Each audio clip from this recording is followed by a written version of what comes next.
Hi hello नमस्ते, तुमचं पुन्हा एकदा स्वागत आहे माझ्या यूट्यूब चॅनलवरती. तर आजचा आपला जो व्लॉग असणार आहे तो रेसिपीचा व्लॉग असणार आहे. खरं तर माझ्या मैत्रिणीने माझ्या मम्मीकडे एक फरमाईश केली होती, तर आज स्पेशली ते तिच्यासाठी बनतं आहे. म्हटलं आता ते बनतंच आहे तर त्याची रेसिपी तुमच्यासोबत पण शेअर करावी, म्हणून आता आपण मम्मीला विचारूया की ती नेमकं काय बनवते आणि त्यासाठी तिने काय काय सामान घेतलं ते, आय मीन साहित्य घेतलंय. तर चला आपण बघूया आता तिने काय काय तयारी केली आहे ते.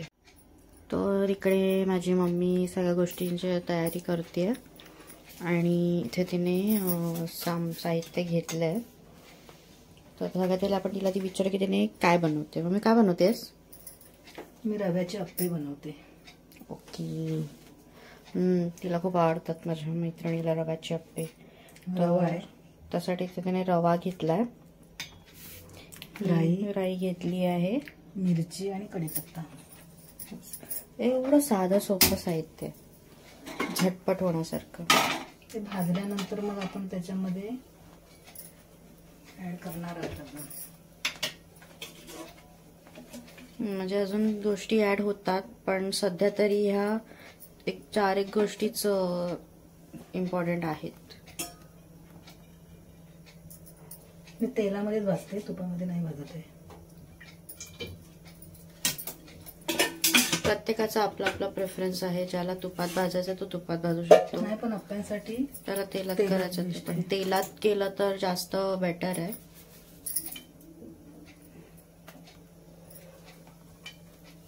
गॅस थोडा फास्टच ठेवायचा आहे जेणेकरून तेल पटकन तापेल.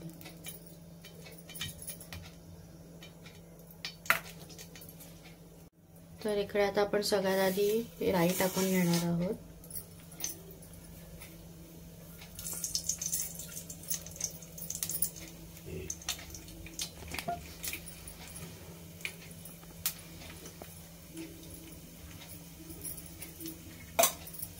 त्यानंतर हा कढीपत्ता ऍक्च्युली बारीक टाकायचा आहे, कापून काढायचा.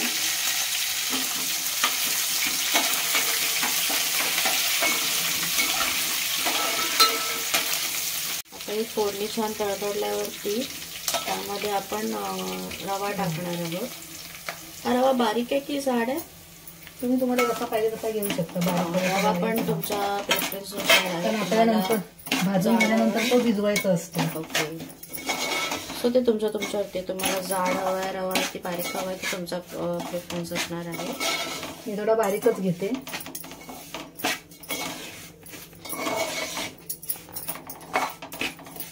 मंद आचेवरती आता छान भाजून घ्यायचं.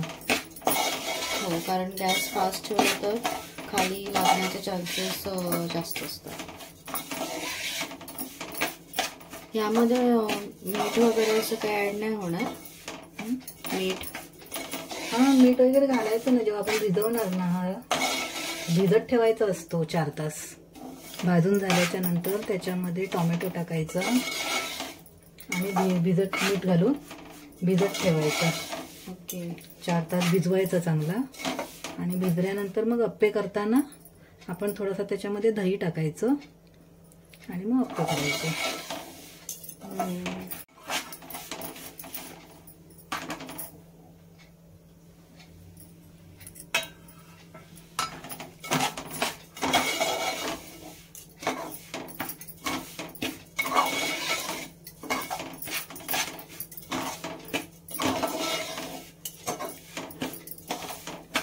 रवा आपण जसं ब्राऊन होईपर्यंत भाजायचा, जसं शिऱ्याला वगैरे भाजतो ना अशाच प्रकारे. काही जण अप्पे बनवताना रवा भाजून घेत नाहीत, पण त्याच्याने पोटाला आपला त्रास होऊ शकतो, म्हणून रवा भाजूनच घ्यायचा.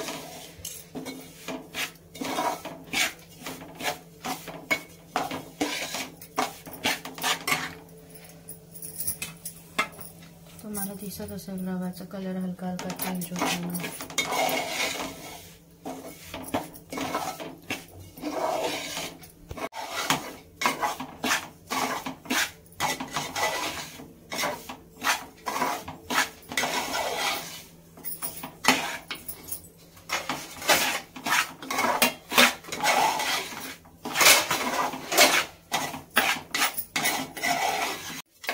आता आपला रवा भाजून झाला, तर मी तुम्हाला दाखवते एक साधारण मी कशा प्रकारे भाजलाय तो, आणि मग जसं तुम्हाला प्रेफरेबल असेल तशा प्रकारे तुम्ही ते करू शकता. तर इकडे आला आम्ही हलकासा ब्राउनिश असं भाजून घेतलं. तर हे व्हिडिओमध्ये तुम्हाला कितपत दिसत असेल मला कळणार नाही, पण हे तुम्ही बघू शकता असा हलकासा ब्राउनिश असा झाला आहे. एवढ्या प्रकारे तुम्हाला जशा प्रकारे तुम्हाला हा भाजून घ्यायचा आहे. सो आता हा आम्ही थोडा थंड होऊन देणार आहोत.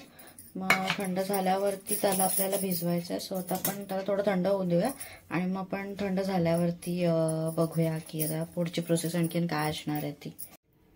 तर आता हे तुम्ही बघू शकताय की हे आता थंड झालं आहे. तर आता आपण याच्यामध्ये थोडं चवीपुरतं मीठ टाकणार आहोत.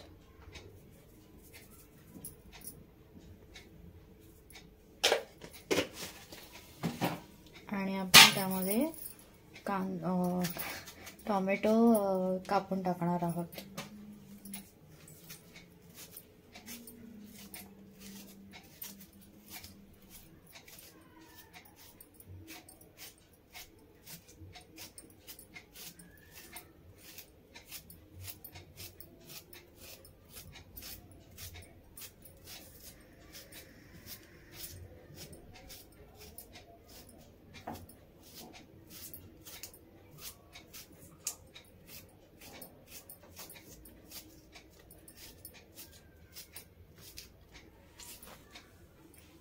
तर आपला टोमॅटो कापून झालाय. त्याला हे आपण असं आता छान मिक्स करून घेऊया.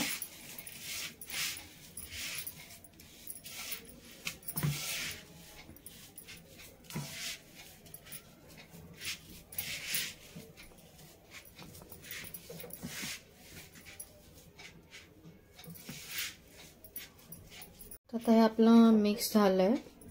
तर आता आपण याच्यामध्ये पाणी ऍड करणार आहोत. थोडं थोडं पाणी टाकून चांगलं भिजवून घ्यायचं.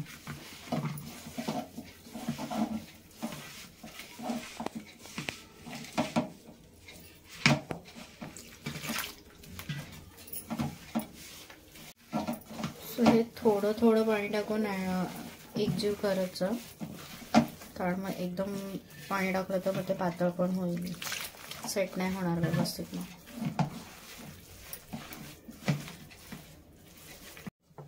तर आता आपलं पाणी ऍड करून झालंय आणि हे इतकं पातळच म्हणता येईल.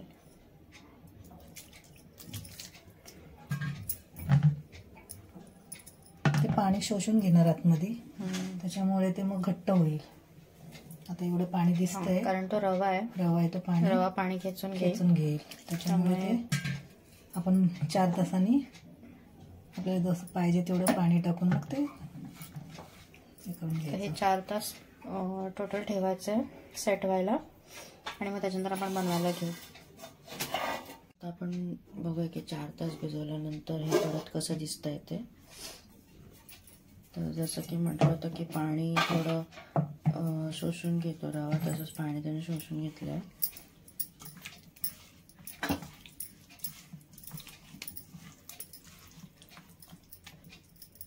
तर आपण थोडं आणखीन पाणी ऍड करणार आहोत.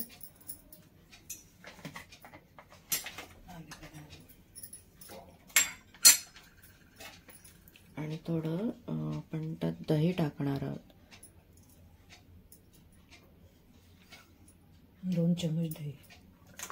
2 चमचे आपण दही घेतले त्याच्यामध्ये.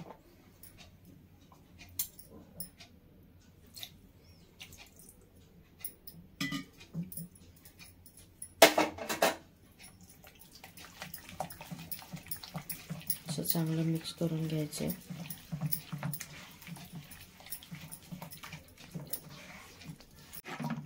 सो हे एवढं घट्ट करायचं आहे, मीडियम असं, जास्त पातळ पण नाही आणि जास्त घट्ट पण नाही. आपलं अप्प्याचं भांड.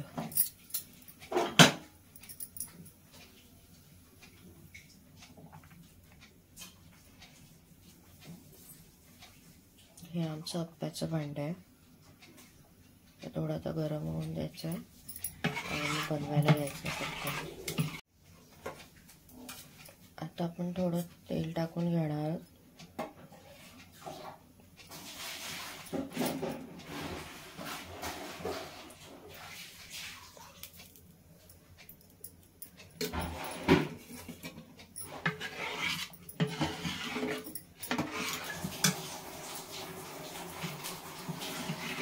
तेल टाकलं, तेल थोडं गरम होऊन द्यायचं जेणेकरून ते खाली असं चिपकणार नाही.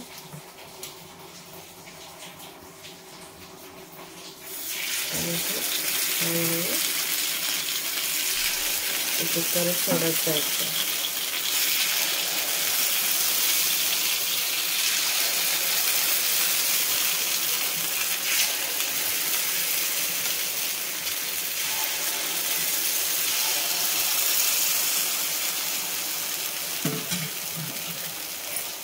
आपल्याला झाकण मारूया आणि ते आतल्यात थोडं शिजेल.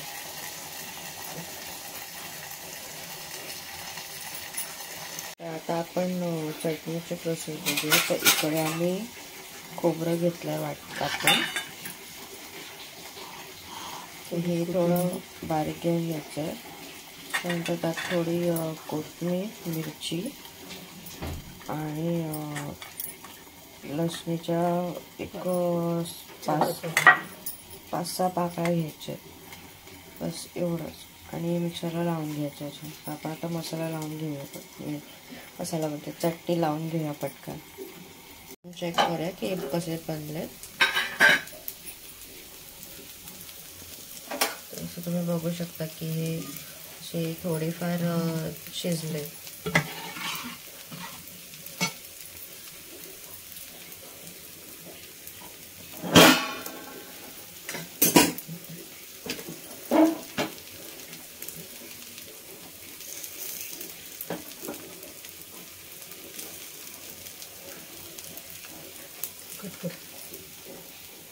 तुम्ही हे खोबरं, कोथिंबीर, मिरची वगैरे सगळं लावून घेतलं मिक्सरला. आता आपण याच्यात थोडं मीठ टाकणार आहोत चवीसाठी. आणि ते झाल्यावरती थोडी साखर आणि आता आपण हे परत मिक्सरला लावून घेणार आहोत जेणेकरून जे आपण मीठ आणि साखर टाकली आहे ते पण छान त्यात मिक्स होऊन जाईल.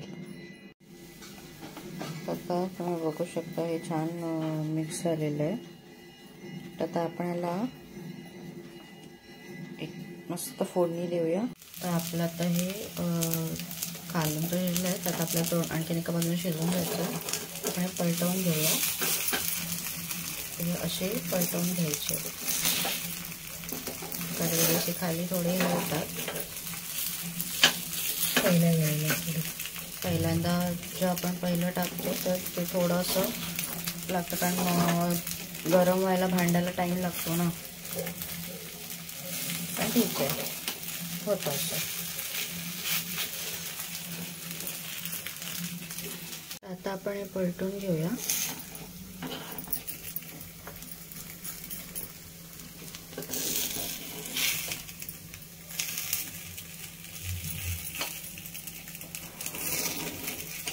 असं एक एक करून पलटून घ्यायचं आणि त्याने खालच्या बाजूने पण थोडं शिजवून घ्यायचं.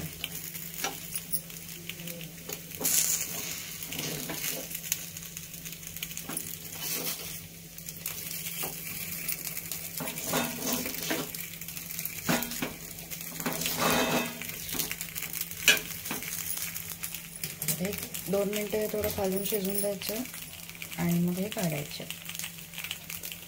आता हे झालेले आहेत. आपण आता त्यांना काढून घेऊया.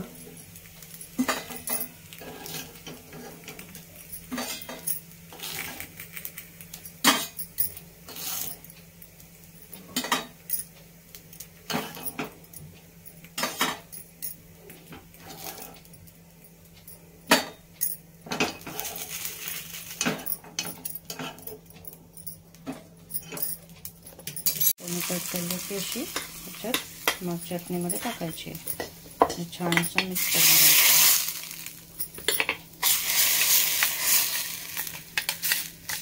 त्याच्याने चटणीची टेस्ट पण वाढते.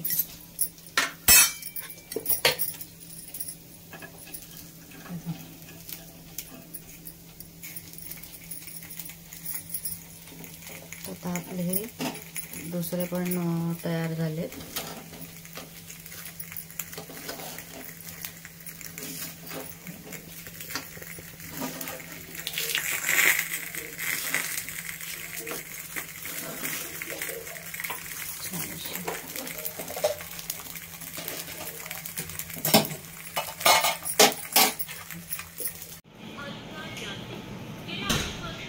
रव्याच्या ना फुलं आता मैं टेस्ट करके अंदर क्या है कुछ मस्त तर माझ्या मैत्रिणीने तुम्हाला टेस्ट करून सांगितलंच आहे की तिला कसं वाटलंय ते. बाकी आता रेसिपी खूप साधी सोपी आहे आणि झटपट होण्यासारखी आहे.